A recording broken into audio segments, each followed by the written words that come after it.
Desde un legendario piloto brasileño que se dirigía a uno de los momentos más oscuros en la historia del deporte, hasta un vuelo rutinario que se volvió trágico cuando su perturbado copiloto tomó el control.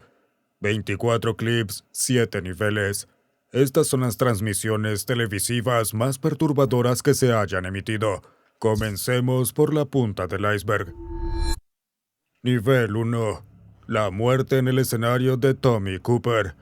Tommy Cooper fue uno de los comediantes más reconocibles del Reino Unido. Ganó popularidad con su comedia de utilería, donde el chiste recurrente era que la mayoría de sus trucos salían mal. Su personaje torpe y risa contagiosa se convirtieron en sus señas de identidad, lo que lo hizo un nombre familiar en todo el país. El 15 de abril de 1984, Cooper se encontraba en el escenario del Teatro Her Majesty en Londres para una de sus presentaciones más importantes, una transmisión en vivo del programa de variedades Live from Her Majesty's. Entró al escenario con su característico fez y comenzó una rutina en la que luchaba por ponerse una capa. Para Cooper y su audiencia esto era completamente normal y parecía el inicio típico de cualquier otro show. El público solo se reía de su torpeza. Sin embargo, esa rutina convencional se volvió inseparable del accidente que ocurrió inmediatamente después. Un momento que terminaría siendo uno de los más inquietantes jamás captados en una transmisión televisiva en vivo. Nadie se dio cuenta de lo que realmente estaba sucediendo. En cuestión de segundos el tono del acto cambió cuando Cooper cayó al suelo y se desplomó contra el fondo del escenario. El programa estaba siendo transmitido en vivo con toda la nación viéndolo. Aunque el equipo de producción rápidamente se dio cuenta de que algo no estaba bien, el hecho de que se tratara de una transmisión en directo les impidió intervenir de inmediato. Lamentablemente tuvieron que esperar unos segundos antes de poder cortar a una pausa comercial. Tan pronto como lo hicieron, llevaron a Cooper al hospital de Westminster, pero tristemente fue demasiado tarde. Fue declarado muerto poco después de llegar al hospital. La tragedia fue transmitida en directo a millones de personas, muchas de las cuales ni siquiera se dieron cuenta de que estaban presenciando los últimos momentos de su querido comediante. Y aunque algunos podrían decir que murió haciendo lo que amaba, nadie puede negar que a pesar del matiz poético de su partida, fue una muerte profundamente trágica e inquietante. Hackeo de la televisión estatal iraní en 2022. En octubre de 2022, la brutalidad respaldada por el Estado iraní que llevaba tiempo gestándose en el país finalmente estalló durante una transmisión en vivo que se emitía a nivel nacional. Irán estaba atravesando un periodo de agitación generalizada debido a una ola de protestas en todo el país. Todo comenzó con la muerte de Mahsa Amini, una joven que había sido arrestada por la policía de la moral iraní por llevar mal colocado su velo. Según fuentes, fue brutalmente golpeada por las autoridades antes de ser detenida a la fuerza. Trágicamente, las lesiones sufridas durante el altercado provocaron su fallecimiento 3 días después. Fue entonces cuando el pueblo iraní salió a las calles a manifestarse contra el gobierno. La cúpula de poder iraní hizo todo lo posible por controlar la situación, incluyendo la restricción de la cobertura mediática y el corte del acceso a Internet. En el punto más álgido de la atención, el país entero fue sacudido por algo que nadie esperaba. En pleno noticiero vespertino de una cadena estatal, la transmisión fue interrumpida repentinamente por un grupo de hackers anónimos que realizaron una protesta en vivo por televisión. El grupo Edalat-e-Ali transmitió una imagen fija del líder supremo, el ayatolá Ali Khamenei, rodeado de llamas. Debajo de su imagen aparecían 3 jóvenes mujeres que también habían sido víctimas de la brutalidad estatal después del caso de Mahsa. El cartel llevaba el mensaje: "La sangre de nuestra juventud está en tus manos". Todo el suceso duró solo unos segundos, pero fue suficiente para causar un gran impacto. Las grabaciones se volvieron virales en Internet, convirtiendo esos breves instantes en el símbolo de toda la campaña. Tras el hackeo, las autoridades iraníes iniciaron una investigación interna, pero no lograron llegar a nada concreto, y todo el incidente fue atribuido a enemigos extranjeros que, según ellos, buscaban desestabilizar el país. Incendio en el Parlamento de Sudáfrica. En la mañana del 2 de enero de 2022 se desató un gran incendio en el edificio del Parlamento de Sudáfrica ubicado en Ciudad del Cabo. Al principio parecía ser una intervención rutinaria para los bomberos, el tipo de emergencia que enfrentaban todos los días, pero en cuestión de minutos las llamas se propagaron y envolvieron por completo el complejo. El fuego ardió durante todo un día y estuvo completamente fuera de control antes de que finalmente lograran extinguirlo. Las primeras investigaciones informaron que había comenzado en el edificio antiguo del Parlamento. Nadie imaginaba que terminaría por devastar también el edificio nuevo, y el momento no podía ser peor. Debido a ciertos eventos a nivel nacional, el Parlamento estaba relativamente vacío con solo unos pocos guardias y empleados de turno. Cuando se activaron las alarmas por primera vez, apenas había personal presente para responder. Para empeorar la situación, los rociadores contra incendios no se activaron porque la válvula que los controlaba estaba cerrada. El incendio continuó durante 24 horas y para cuando fue contenido, el edificio más importante del país ya estaba en ruinas. Al final, el edificio antiguo no solo sufrió el colapso total del techo, sino que también perdió la mayoría de sus oficinas y su gimnasio que quedaron completamente calcinados. La policía arrestó posteriormente a un hombre de 49 años, Sandil Mav, quien fue encontrado dentro del recinto alrededor de la hora en que comenzó todo. Fue acusado de incendio provocado y robo, pero finalmente fue internado en el hospital psiquiátrico tras ser diagnosticado con esquizofrenia paranoide. Los investigadores posteriores revelaron aún más fallos. Se descubrió que el sistema de rociadores del Parlamento no había sido mantenido en años. Además, la mayoría de las puertas de emergencia del edificio estaban abiertas, lo que facilitó aún más la propagación del fuego. Por fortuna, la mayoría de los artefactos históricos en el interior fueron reportados que estaban a salvo, y desde entonces los trabajos de restauración han estado en marcha y se espera que concluyan este año. Ataques de Anonymous a los medios rusos. El 22 de febrero marcó el inicio de uno de los eventos más significativos del siglo XXI, el mes en que Rusia lanzó una invasión a gran escala contra Ucrania, iniciando una guerra que hasta el día de hoy sigue en curso. Sin embargo, en un conflicto de tal magnitud, era inevitable que surgieran efectos colaterales que moldearan el rumbo de los acontecimientos posteriores. Dado que esta guerra se desarrolló en plena era de las redes sociales, la propaganda digital y la información en línea se convirtieron en un nuevo frente de batalla. Además, unos días después de la invasión, el grupo de activistas conocido como Anonymous anunció que lanzaría una guerra cibernética contra el gobierno ruso. En cuestión de horas comenzaron a asumir públicamente la autoría de ataques cibernéticos contra distintos sitios web de medios respaldados por el Estado y agencias de noticias. Pronto, lo que al principio parecía una serie de ataques aislados y sin coordinación por parte de hackers independientes, empezó a mostrar conexiones claras. Anonymous filtró enormes cantidades de datos sensibles pertenecientes a ministerios gubernamentales y empresas de armamento que apoyaban al ejército ruso. Medios importantes como RT y agencias estatales de noticias quedaron fuera de línea durante horas.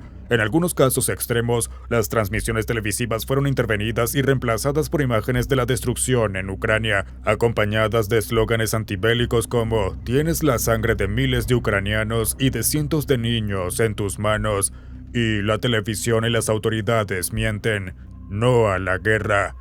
Muchas personas intentaron minimizar los ataques, presentándolos como cualquier cosa menos un esfuerzo coordinado para obstaculizar la invasión rusa. Pero las cosas se volvieron más serias cuando incluso el propio Putin comenzó a verse personalmente afectado. Su yate privado de lujo fue supuestamente hackeado por un grupo asociado con Anonymous. Lo único que hicieron fue burlarse de él, cambiaron el destino del yate a El Infierno y modificaron su código de llamada por las siglas FKTN en referencia a de Putin. En términos generales fue algo sin precedentes. En los días que siguieron continuaron adjudicándose nuevas filtraciones, aunque rápidamente fueron contenidas por las autoridades rusas. Aun cuando el impacto directo pudo haber sido limitado, la participación de Anonymous en una guerra cibernética contra un país dejó en evidencia lo vulnerables que pueden ser los medios controlados por el Estado. Nivel 2. Terremoto en México captado en un noticiero, 2017. El 19 de septiembre de 2017, México fue sacudido por uno de los terremotos más intensos de su historia contemporánea. Aproximadamente a la 1:14 p.m. hora local, todo el país comenzó a temblar con una magnitud de 7.1 en la escala de Richter. Naturalmente, el momento en que ocurrió permitió que el sismo fuera captado en vivo por varios noticieros transmitidos por cadenas locales. Uno de los momentos más impactantes de la tragedia fue registrado en un ahora famoso clip del canal local 40V. Un conductor veterano del canal se encontraba en medio de su reporte del mediodía, cuando todo el estudio comenzó a temblar de forma incontrolable. En cuestión de segundos, el segmento de noticias cotidiano se transformó en una escena digna de una película. Cuando el sismo alcanzó al estudio, su intensidad quedó evidenciada por los movimientos anormales de la cámara principal. Esta comenzó a sacudirse con fuerza mientras las luces del set parpadeaban sin control. El presentador, que al principio se mantenía sereno, posiblemente sin percibir aún la gravedad del movimiento, se disculpó brevemente y abandonó el escritorio de noticias de inmediato. Pero lo peor aún estaba por venir. Después de que el conductor salió del estudio, la cámara enfocó hacia el exterior, revelando lo desastroso que había sido realmente el terremoto. La vibración captada por una cámara fija y montada fue tan fuerte que la imagen resultaba casi imposible de distinguir. Una toma aérea del estudio vacío mostró las enormes luces del techo balanceándose como péndulos. Este momento fue transmitido en vivo a millones de personas en todo México. Se convirtió en una mirada cruda, sin filtros y en tiempo real de la destrucción causada por el sismo. El desastre dejó más de 350 muertos y miles de personas heridas o desplazadas. Edificios enteros colapsaron, dejando a muchas víctimas atrapadas entre los escombros durante días. Y las imágenes posteriores fueron desgarradoras. Personas escarbando con las manos entre las ruinas buscando posibles sobrevivientes. El video del Canal 40 fue elogiado internacionalmente por no haber sido cortado. Mostró al mundo la cruda realidad que estaba viviendo la población mexicana, permitiendo que millones de personas pudieran empatizar con el sufrimiento del país. Nivel 3. Tiroteo en Kent State, 1970. La guerra de Vietnam y la posterior participación de Estados Unidos en ella dieron lugar a ciertos eventos que cambiaron el curso de la historia. Sus consecuencias en última instancia aún se recuerdan hasta el día de hoy, y una de esas consecuencias fue el tiroteo de Kent State, ocurrido el 4 de mayo de 1970. Tan solo unos días antes, estudiantes de la Universidad Estatal de Kent, en Ohio, habían estado protestando contra la guerra de Vietnam y la invasión de Camboya por parte de Estados Unidos. Eran protestas intensas, pero nada fuera de lo común para eventos organizados. Estaban ocurriendo en todo el país y las autoridades conocían bien su naturaleza. Pero en Kent, la situación se salió de control. Hubo reportes de enfrentamientos violentos entre estudiantes y la policía local. Según testigos, los estudiantes lanzaban piedras y botellas vacías a los patrulleros y bloqueaban el tráfico al encender fogatas en medio de las calles. Las manifestaciones se volvieron tan intensas que ya no estaban bajo el control de la policía local, por lo que se tuvo que llamar a la Guardia Nacional de Ohio. Ese fue el momento que marcó el inicio de una confrontación tan intensa y tan desigual que, según algunos, pudo haber contribuido a la posterior caída del presidente Nixon. La protesta del fatídico 4 de mayo comenzó de forma completamente pacífica, con los manifestantes solamente reunidos. Como cualquier otra protesta, oradores y activistas daban discursos encendidos ante una multitud de casi 3,000 manifestantes y espectadores. Hablaban en contra de la presencia de la Guardia Nacional y del impacto general de la participación de Estados Unidos en la guerra de Vietnam. Nada fuera de lo normal para una protesta. Sin embargo, la situación cambió drásticamente cuando el general de la Guardia Nacional, Robert Canterbury, ordenó de manera inesperada que todos los manifestantes cancelaran la protesta y se dispersaran. Como las emociones estaban a flor de piel, la negativa a hacerla provocó enfrentamientos violentos entre ambos bandos. Los manifestantes comenzaron a lanzar piedras a los guardias, quienes respondieron usando gas lacrimógeno. Y entonces, justo cuando parecía que la situación empezaba a calmarse, un grupo de soldados se dio la vuelta y disparó a quemarropa contra la multitud. Todo duró apenas 13 segundos, pero en ese breve lapso se dispararon más de 60 balas. 4 personas murieron y 9 resultaron heridas. Todos los que fueron alcanzados por los disparos eran estudiantes con buen historial académico en la universidad. Las imágenes y grabaciones de archivo que surgieron de esa protesta siguen siendo algunos de los ejemplos más contundentes de brutalidad estatal. Una de las fotografías más famosas que posteriormente ganó el premio Pulitzer muestra a la estudiante Mary Vecchio arrodillada junto al cuerpo sin vida de Jeffrey Miller, una de las víctimas. Es una tragedia que hasta el día de hoy sigue manchando la memoria histórica de Estados Unidos. Lanzamiento del transbordador Challenger. El 28 de enero de 1986, todo Estados Unidos se reunió frente a sus televisores para ver el lanzamiento del transbordador Challenger. Al ser la misión número 25 de la NASA y la primera en incluir a una civil, se suponía que sería un momento de orgullo para todo el país. La civil en cuestión era una maestra, Krista McAuliffe, quien había ganado su lugar en la misión mediante el programa Teachers in Space de la NASA. Había destacado entre más de 11,000 postulantes y era una de las principales razones por las que tanta gente estaba emocionada por ese lanzamiento. Lamentablemente, pese a las oraciones y los buenos deseos, existían serias preocupaciones tras bambalinas. El despegue ya se había retrasado varias veces debido a problemas técnicos y malas condiciones climáticas. El clima frío había provocado que algunas partes de la nave se congelaran, lo cual era motivo de gran inquietud. Y aún más preocupante era el hecho de que ese mismo transbordador había tenido fallas en lanzamientos experimentales previos a lo largo de los años. Aún así, se le permitió despegar ese día fatídico con 7 tripulantes a bordo. La transmisión, por supuesto, no mencionó nada de los problemas internos, así que los espectadores solo vieron la cuenta regresiva, el despegue y la estela de humo cruzando el cielo. Sin embargo, apenas 73 segundos después del inicio del vuelo, la transmisión captó algo totalmente inesperado. El transbordador explotó repentinamente en una nube de humo, dividiéndose en 2 estelas en el aire. Durante unos segundos el mundo entero quedó en silencio. Incluso en el centro de control de la misión no sabían con certeza qué acababa de ocurrir. La multitud que observaba desde abajo seguía aplaudiendo creyendo que formaba parte de algún procedimiento normal de vuelo. Pero pocos segundos después, alguien desde el control de la misión anunció que el vehículo había explotado y que estaban contactando a los equipos de rescate para ver qué se podía hacer. Lamentablemente, el destino de las 7 personas a bordo ya estaba sellado. La transmisión continuó mostrando fragmentos de la nave cayendo al océano.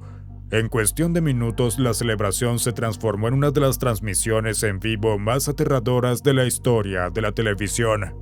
Tras 3 meses de intensas labores de búsqueda y recuperación, se halló el compartimiento de la tripulación con restos humanos en su interior. Más tarde se determinó que varios de los tripulantes habían sobrevivido a la explosión inicial, pero no pudieron sobrevivir al impacto contra el océano. Después de la tragedia, la NASA suspendió todas las misiones de transbordadores espaciales. Las investigaciones revelaron que una falla en un sello tipo O-ring de uno de los cohetes de combustible sólido había causado el desastre, una tragedia que hasta el día de hoy sigue siendo recordada y condenada.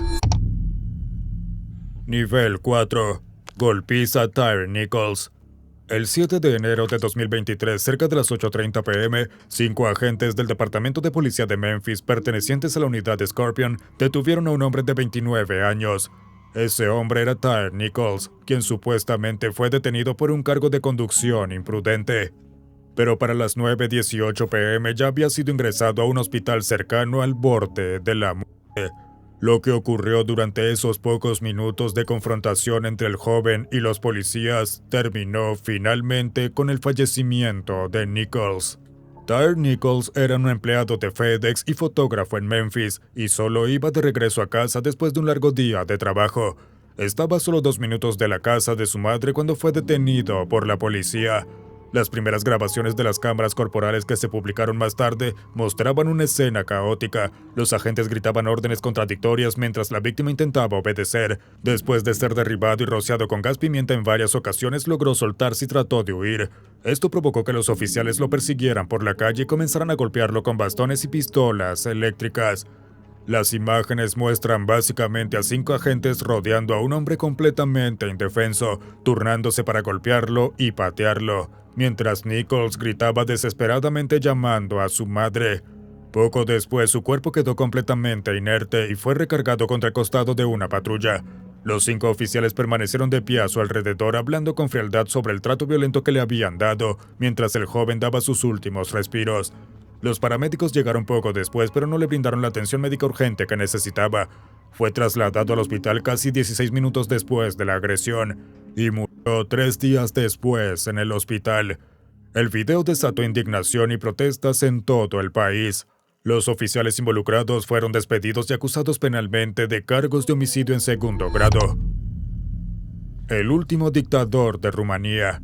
El dictador rumano Nicolae Ceausescu había gobernado Rumanía con mano de hierro durante más de 20 años. Aunque en los primeros años de su mandato fue comparativamente menos estricto que otros líderes comunistas, con el tiempo eso cambió drásticamente. Controlaba al país y a su gente únicamente mediante el miedo y la opresión. métodos que utilizaba sin reservas. Ceausescu no dudaba en usar tácticas propias de regímenes fascistas como su policía secreta para detener ilegalmente a cualquiera que se opusiera a él.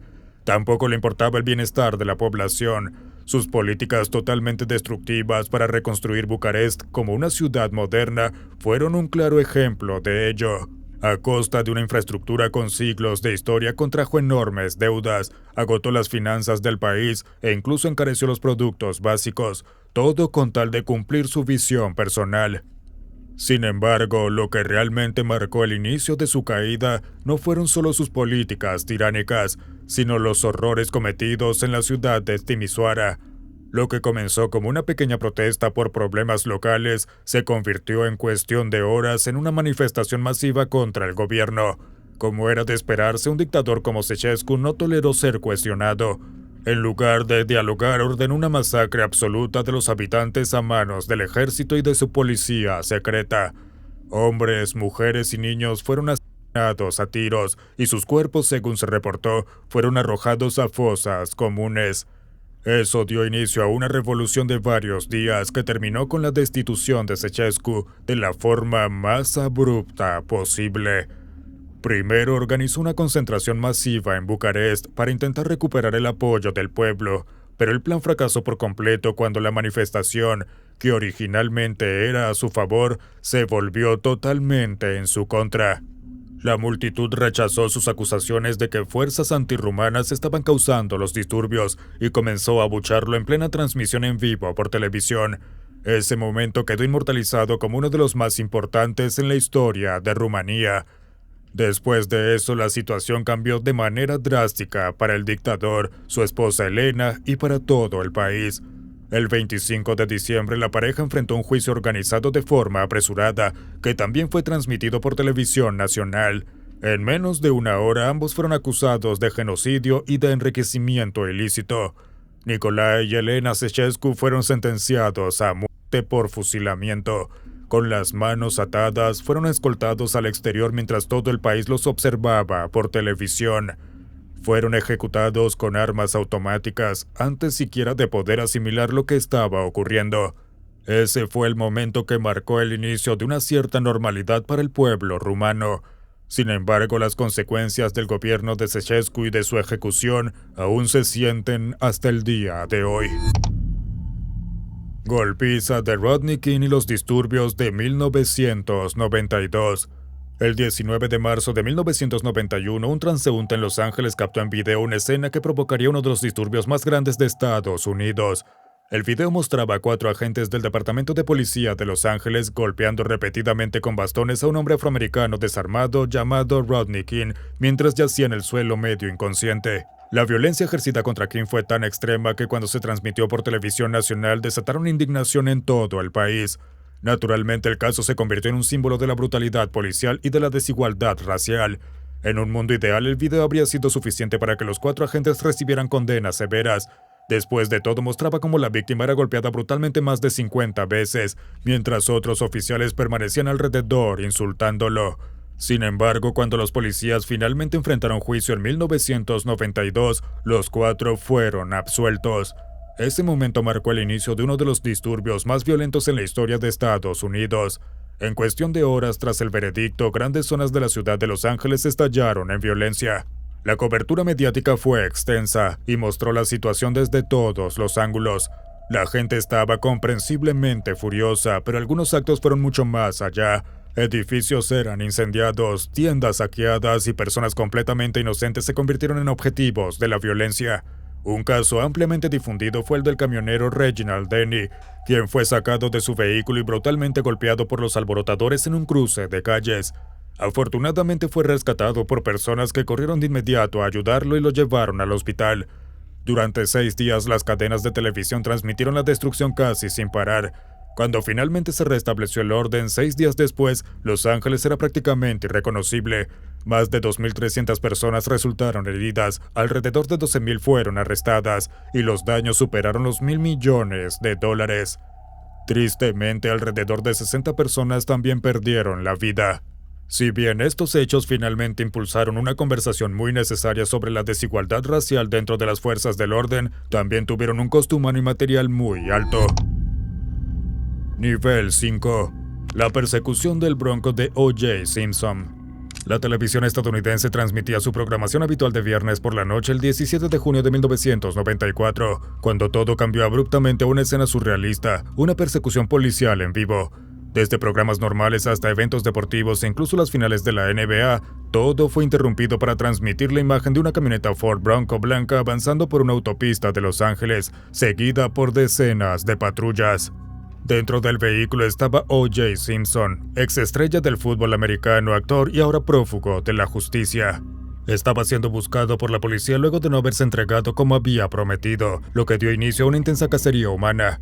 Pero a diferencia de una persecución habitual a alta velocidad, esta era inusualmente lenta. La Bronco avanzaba a tan solo unos 64 kilómetros por hora, mientras helicópteros de noticias transmitían en vivo a cerca de 95 millones de espectadores. El conductor era su amigo A.C. Collins, mientras que Simpson iba en la parte trasera del vehículo empuñando un arma.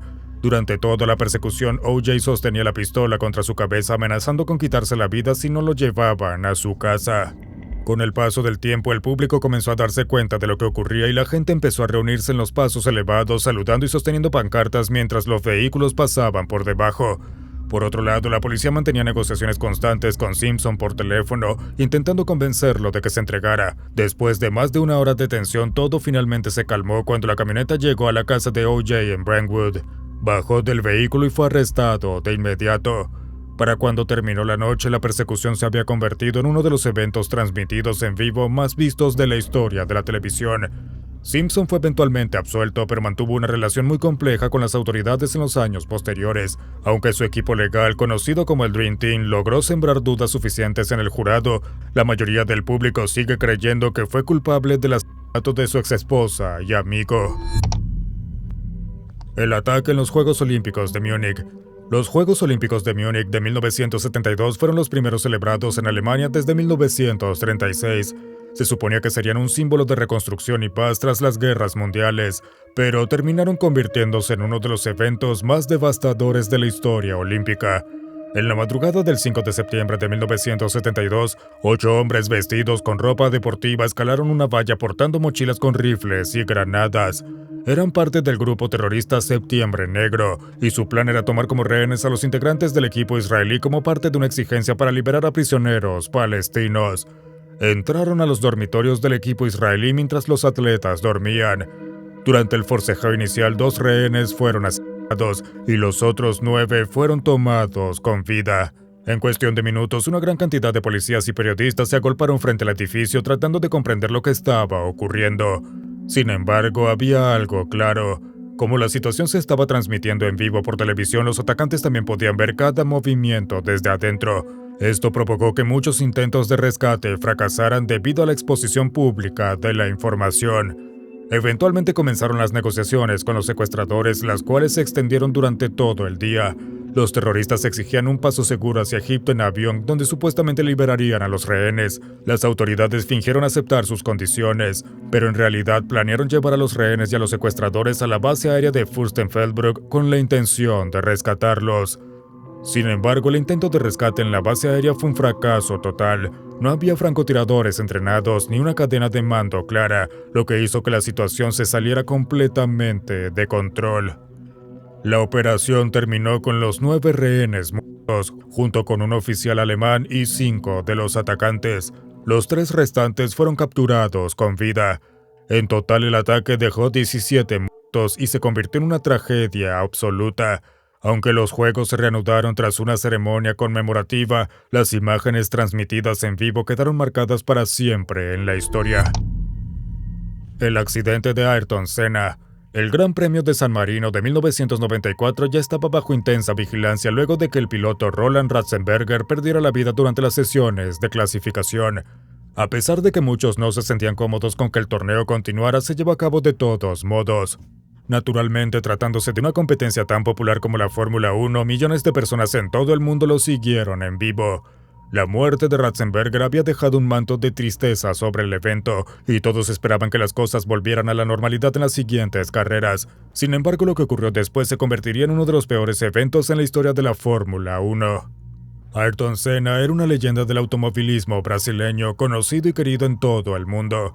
Era 3 veces campeón mundial y se encontraba en el proceso de consolidar aún más su legado tras unirse al equipo Williams-Renault. Lamentablemente, el auto tenía fallas que terminarían por cambiar la historia del automovilismo. En la 7ª vuelta de la carrera, el auto de Senna tomó una curva a más de 300 kilómetros por hora. Aún iba en primer lugar y, de no ser por la tragedia que siguió, probablemente habría ganado. Al acercarse a la curva Tamburello, un fallo mecánico impidió que el auto girara correctamente, lo que provocó un choque fatal contra un muro de concreto.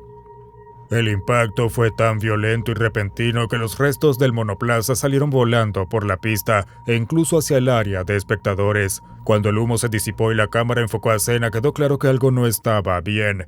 Todos esperaban que saliera del auto o al menos hiciera algún movimiento para indicar que estaba consciente. Sin embargo, permaneció completamente inmóvil y solo realizó un leve espasmo, que muchos creen que fue su último aliento. Una de las ruedas delanteras del auto se soltó y golpeó su casco, causándole una fractura fatal en el cráneo. Aunque los comisarios acordonaron el área casi de inmediato, el equipo médico tardó más de 3 minutos en llegar hasta él. Intentaron brindarle primeros auxilios, pero ya era demasiado tarde. Fue trasladado en helicóptero al Hospital Mayor de Bolonia, donde fue declarado muerto a las 6:40 p.m. hora local. Tenía solo 34 años. El accidente se convirtió en una de las tragedias deportivas más vistas en vivo en la historia. Ese mismo fin de semana, otro piloto había muerto y varios más resultaron heridos. Al final, este fue el punto de quiebre que impulsó la implementación de nuevas formas de seguridad en la Fórmula 1. No sería sino hasta el Gran Premio de Japón de 2014, 20 años después, que otro piloto, Jules Bianchi, sufriría lesiones en carrera que más tarde le costarían la vida. Protestas en Nepal, 2025. El 4 de septiembre de 2025, el gobierno de Nepal declaró que 26 plataformas de redes sociales, incluidas Facebook, Instagram, WhatsApp, YouTube y X, serían prohibidas en el país a menos que se registraran ante las autoridades. Para la mayoría de los nepalíes, esto fue una señal clara de un gobierno tiránico, especialmente viniendo de políticos que ya eran ampliamente acusados de corrupción y favoritismo. Como muchos jóvenes dependían de espacios de trabajo en línea para ganarse la vida, la medida fue vista como un ataque directo a su estabilidad económica. Y considerando que la edad media en Nepal es de 25 años, una gran parte de la población pertenecía a la generación Z en busca de empleo. Estos jóvenes se negaron a aceptar las políticas absurdas del gobierno. Como resultado, se organizaron protestas masivas en todo el país, compuestas en su mayoría por jóvenes de la generación Z. Muy pronto las manifestaciones fueron más allá del tema de las redes sociales y se convirtieron en protestas abiertamente antigubernamentales. La población nepalí exigía rendición de cuentas, menos corrupción y una mejor gestión por parte de sus líderes. Pero como la historia ha demostrado una y otra vez, la rendición de cuentas rara vez es bien recibida por los políticos. Así que en lugar de ceder ante las demandas de la gente, el gobierno nepalí levantó barricadas para frenar las protestas. Se desplegaron fuerzas policiales y de seguridad que usaron gas lacrimógeno, cañones de agua y balas de goma contra su propia población. Las tensiones siguieron aumentando a medida que la multitud se negaba a rendirse y presionaba contra las barricadas, tanto en sentido literal como figurado. Trágicamente, los cañones de agua y las balas de goma fueron las tácticas más suaves que el Estado utilizó contra su gente. El 8 de septiembre, cuando los manifestantes intentaron ingresar al complejo del Parlamento, las fuerzas respondieron con munición real. Al menos 19 personas murieron y más de 100 resultaron heridas en esos enfrentamientos. Más tarde, el número de fallecidos aumentó a 75, con más de 2.000 personas heridas. Posteriormente se informó que la mayoría de las víctimas presentaban traumatismos en la cabeza, el pecho, el abdomen y el cuello. Y de manera trágica, al menos una de las víctimas era un niño de 12 años. Las consecuencias de la masacre fueron casi inmediatas y recibieron amplia cobertura en medios nacionales e internacionales. El primer ministro K.P. Sharma Oli renunció de inmediato y se refugió en un cuartel del ejército. Esto llevó a la rápida formación de un gobierno interino. La presidenta de la Corte Suprema, Shashali Ki, fue nombrada primera ministra interina, convirtiéndose en la primera mujer en ocupar el cargo y quedaría al frente del país hasta las elecciones previstas para principios de 2026.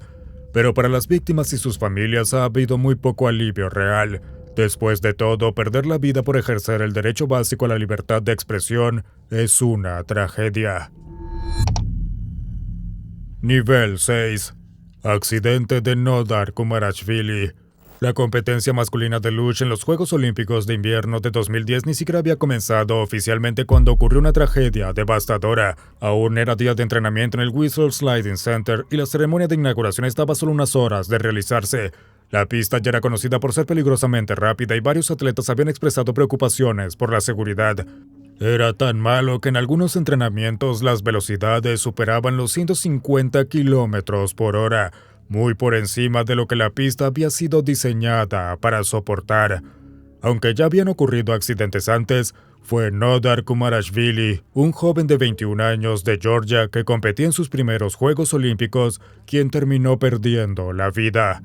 En una curva perdió el control y salió disparado de la pista golpeando contra un poste de metal cercano. La transmisión en vivo fue cortada de inmediato, pero cuando los servicios médicos llegaron hasta él, ya era demasiado tarde. Intentaron reanimarlo sin éxito y fue trasladado en helicóptero a un hospital, donde fue declarado muerto al llegar. Más tarde, las autoridades confirmaron que el impacto había sido fatal, y al día siguiente modificaron la pista. Aunque insistieron en que el circuito era seguro, elevaron las barreras y acortaron la salida para reducir la velocidad, en parte para tranquilizar a los atletas. El informe forense concluyó que una combinación de factores, incluyendo problemas técnicos y la falta de familiaridad de Kumarashvili con la pista, contribuyeron al accidente. Su muerte sigue siendo uno de los momentos más oscuros jamás vistos en la historia de los Juegos Olímpicos. Accidente de Germanwings, 2015. Cuando el vuelo 9525 de Germanwings despegó de Barcelona el 24 de marzo de 2015, todo parecía completamente normal. Los pilotos eran experimentados y la ruta era una que la tripulación había realizado innumerables veces. Nada indicaba que algo pudiera salir mal. Sin embargo, a mitad del trayecto el avión comenzó a descender de forma pronunciada. Al principio los controladores aéreos pensaron que se trataba de un problema técnico e intentaron comunicarse con la cabina, pero no hubo señal de emergencia ni turbulencia, y el descenso parecía demasiado controlado para ser un accidente. En otras palabras, el avión estaba cayendo de manera deliberada.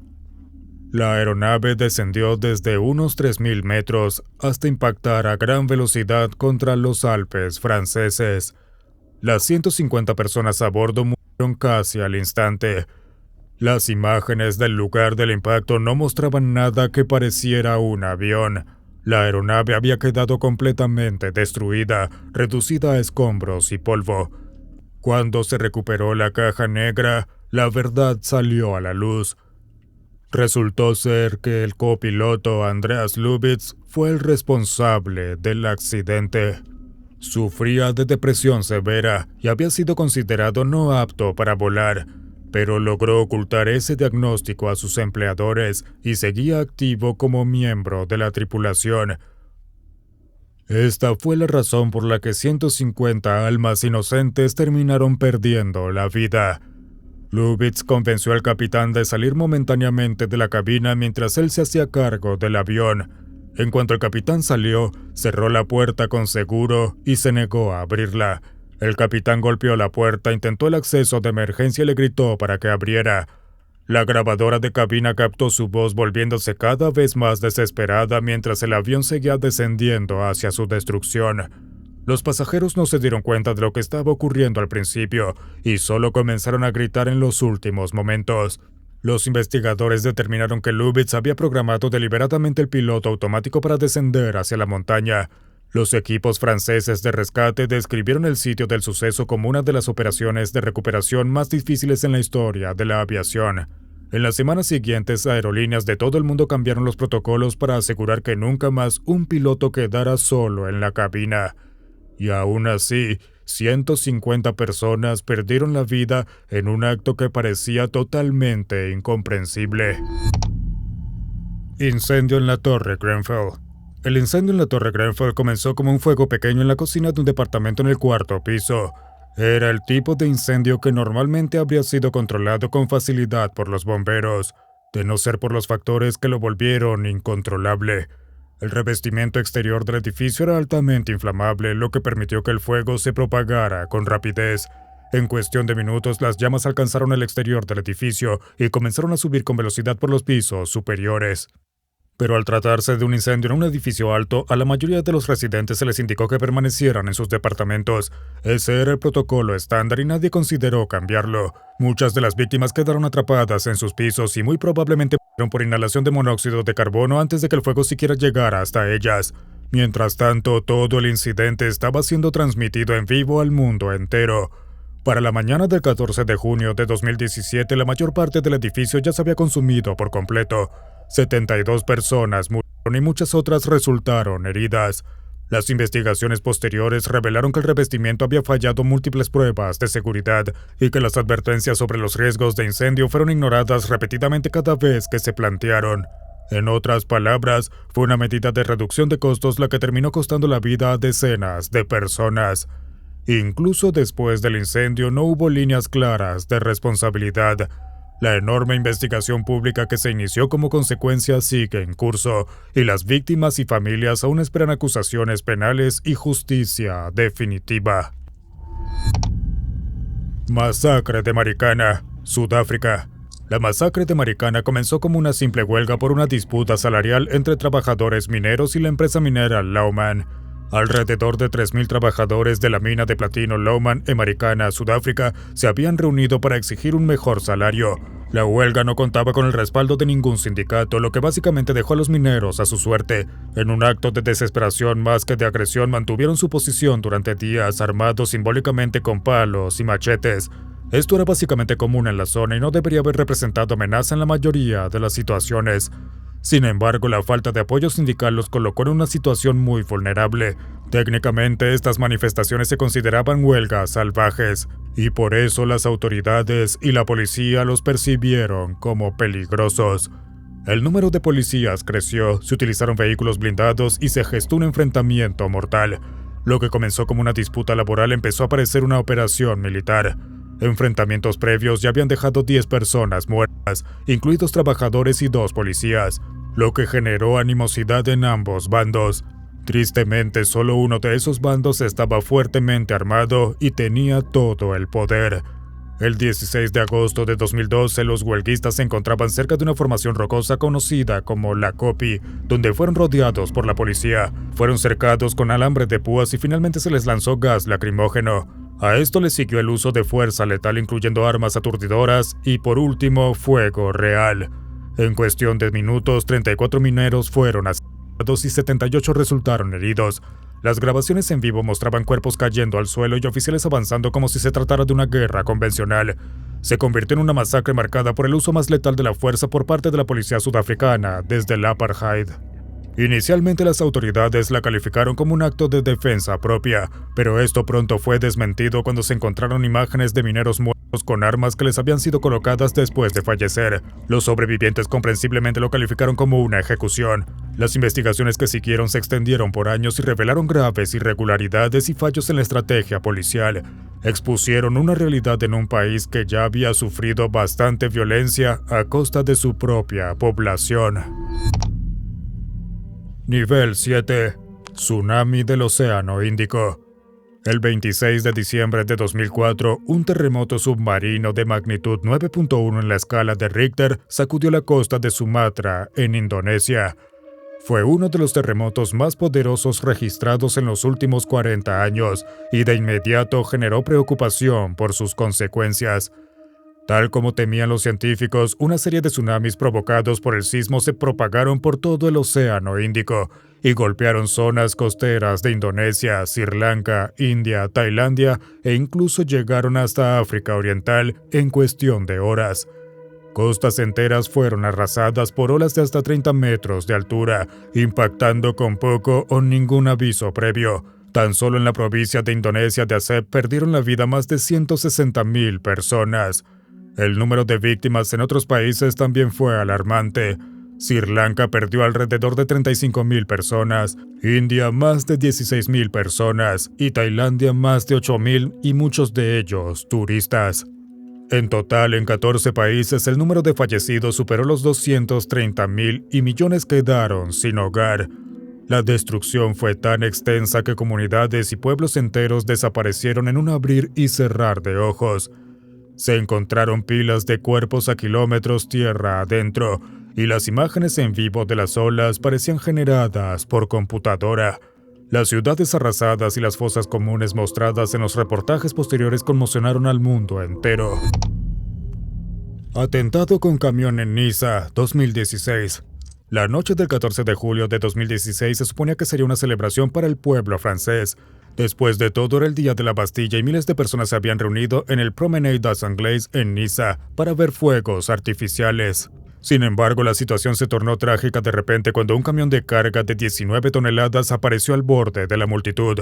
En lugar de detenerse, el vehículo aceleró y avanzó entre la gente durante casi 2 kilómetros. En cuestión de minutos, los aplausos se convirtieron en gritos y la celebración en una masacre. Cuando el camión finalmente se detuvo, 86 personas habían perdido la vida y más de 400 resultaron heridas. El conductor Mohamed Lawal Boulel, un residente tunecino de Niza, fue abatido por la policía tras un enfrentamiento de 10 minutos. A la mañana siguiente, los canales de noticias de todo el mundo repitieron las imágenes del camión arrollando a la multitud, mientras los cuerpos caían al suelo. Fue el tercer gran atentado terrorista en Francia en menos de 2 años, después de los ataques de Charlie Hebdo y de París.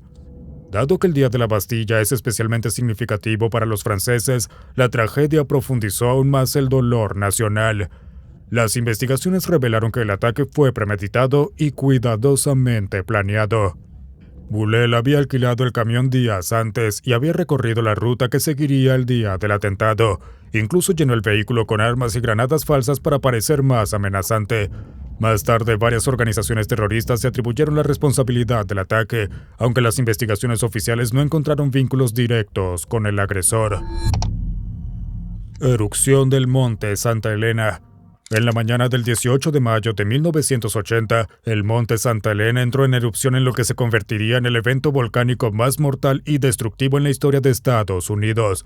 El volcán había estado activo durante los 2 meses previos con erupciones menores en distintos intervalos. Sin embargo, una erupción de tal magnitud era totalmente inesperada. Cámaras instaladas por equipos de noticias y geólogos habían estado grabando durante semanas con la esperanza de capturar un fenómeno natural impresionante. Luego, a las 8:32 am, un terremoto de magnitud 5.1 provocó el colapso de toda la cara norte del volcán, dando lugar al mayor deslizamiento de tierra registrado en la historia. Esto desencadenó una serie de eventos que culminaron con una explosión masiva que arrasó 600 kilómetros cuadrados de bosque en los alrededores. Gases sobrecalentados y cenizas se elevaron en una columna eruptiva que alcanzó los 24 kilómetros de altura. Las personas que se encontraban en la zona de impacto no tuvieron tiempo de reaccionar. 57 personas murieron, incluido el geólogo David Johnston, quien envió su último mensaje por radio. Vancouver, Vancouver, esto es todo. Momentos antes de ser alcanzado, ríos enteros se obstruyeron con lodo y escombros, y la altura de la erupción oscureció el cielo en varios estados de Estados Unidos.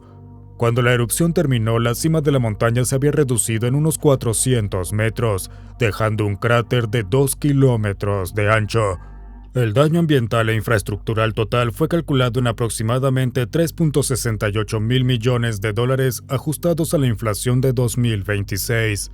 En los años siguientes, la erupción del monte Santa Elena se convirtió en un sitio clave para el estudio científico, y también fue la razón por la que el Estado declaró mayo como el mes de concientización sobre volcanes.